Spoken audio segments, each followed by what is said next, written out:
Raphaël Lecomte, on a peut-être un regret aujourd'hui, c'est pas d'avoir mis plus de buts.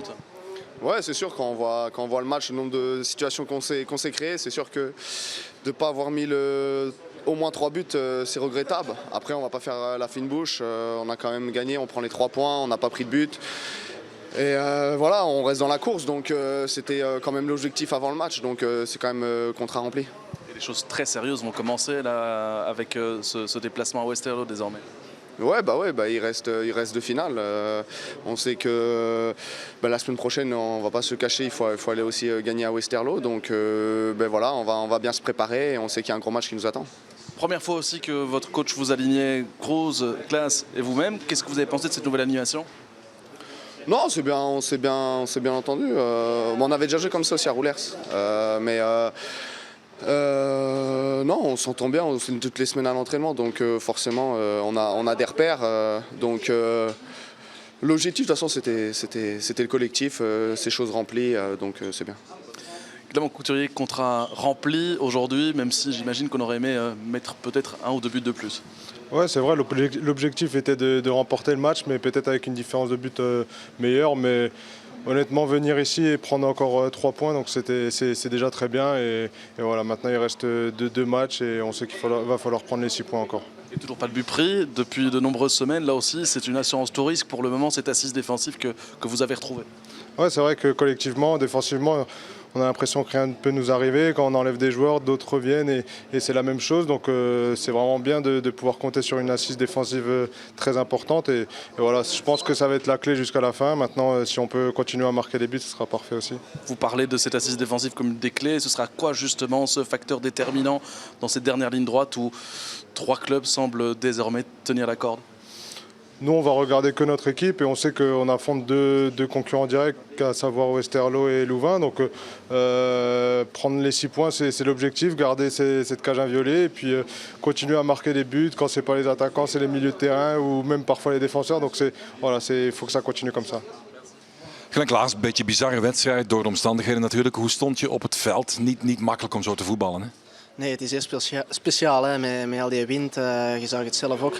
Lange ballen die heel lang in de lucht bleven hangen. Corners die amper te trappen waren omdat een bal bewoog. Maar goed, dat is voor beide partijen. Ik denk dat we het in het begin een beetje moeilijk hadden. Moeilijk gestart. Omstandigheden een beetje onder de indruk misschien. Maar daarna kwamen we in ons spel. Meer over de grond, de combinatie gezocht. En uiteindelijk de 3 punten kunnen verzilveren. Ik had de indruk dat jullie na die 0-1 niet echt doorduwden en ze zo ook wel in de wedstrijd hielden. Want het bleef natuurlijk een kleine marge, die 0-1. Hè? Ja, dat weet je natuurlijk. 1-0, dan kun je niet op je lauren rusten. Maar ik denk dat we vooral de tweede helft nog heel veel gecreëerd hebben. Spijtig genoeg zijn ze er niet allemaal ingegaan. We weten ook, ja, we moeten zoveel mogelijk goalen maken. Dat kan op het einde wel het verschil maken.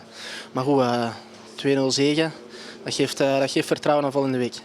Je werd even uit balans gebracht in de 16, maar je viel niet onmiddellijk. Dat is misschien het verschil dat je dan geen penalty had. Was het een penalty of niet?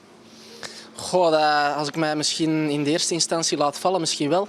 Maar ik zag de keeper in mijn voeten komen en ik denk dat ik hem nog wou chippen. Ik denk dat ik nog wel kon trappen, daarmee dat ik doorging. Misschien had ik intelligenter moeten zijn en misschien laten vallen met penalty tot gevolg. Maar als je kans kunt gaan, ja, dan twijfelt je niet. Je hebt ook een paar gezellige onderrondjes moeten ondergaan op het veld. Het was af en toe pittig, hè? Ja, maar vrienden onder elkaar, dat moet kunnen. Hè. Ik ken Seth nog van bij Mechelen. Ik weet zijn karakter, hij kent mijn karakter. Elkaar een beetje opjutten, dat moet kunnen. En dan vieren met pizza, zag ik. Was het een goeie? Het was een hele lekkere. Wat lag erop? Van alles. Ik weet het zelf niet meer. En nu nog 3 uur in de bus met de wetenschap dat jullie gewoon nog meedoen, hè? Als promovendus. Dat is zeer knap eigenlijk, hè? Ja, tuurlijk. Ik denk dat we al 4 mogen zijn op het parcours dat we hebben afgelegd. Zowel de punten als met het spel. Ik denk dat we elke week toch proberen te overtuigen van onze kwaliteiten. En ja, het komt allemaal niet uit de lucht gevallen. We doen nog mee tot op het einde. 2 belangrijke wedstrijden. Maar we gaan ook niet vergalopperen. En op Westerlo is het nooit niet gemakkelijk. Om af te ronden, Glenn, wordt daar binnenskamers over gebabbeld. Het feit, stel jullie belanden in die finale. Zou het dan organisatorisch überhaupt kunnen dat jullie promoveren of niet?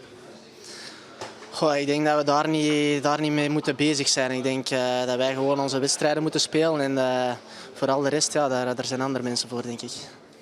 Christian Braconi, félicitations pour cette victoire, une victoire qui était indispensable évidemment pour rester au contact des sommets de cette deuxième période, mais j'imagine qu'on aurait quand même un petit peu de regret. On aurait aimé mettre plus de buts aujourd'hui, j'imagine.